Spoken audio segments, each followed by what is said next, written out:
So when an organisation has been awarded a grant from Kent Community Foundation, what conditions do we have in place as part of that process to ensure the donation is then, spent in the way that they have said it's going to be? What do we do?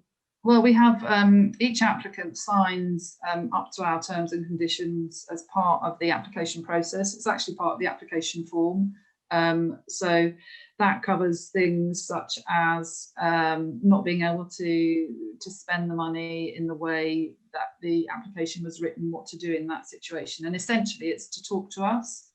Everything really is about coming back to us and having, if things aren't going well for whatever reason, and they don't always with organisations, just to have a conversation with us at an early stage.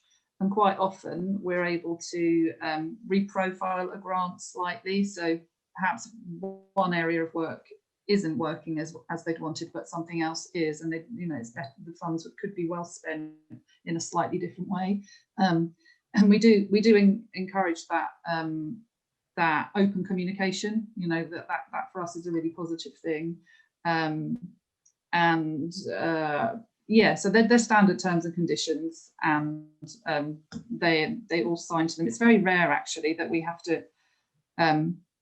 to kind of pull any grant recipient up on the terms and conditions. The vast majority of grants are spent as they should be, so it's not really been an issue. But yes, of course we do have that in place, and we're in touch with them as much as we can be as well through the spend period of the grant. So we monitor it quite closely.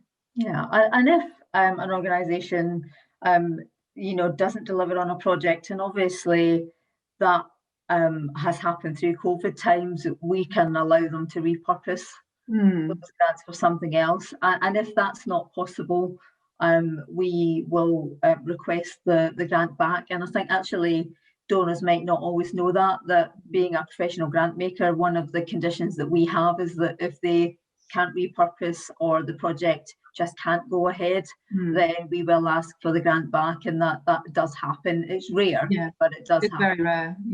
I mean, a couple of organisations haven't survived COVID, and actually they've been in touch with us recently to say that unfortunately they're having to close and they've got a balance of a grant, and what should they do?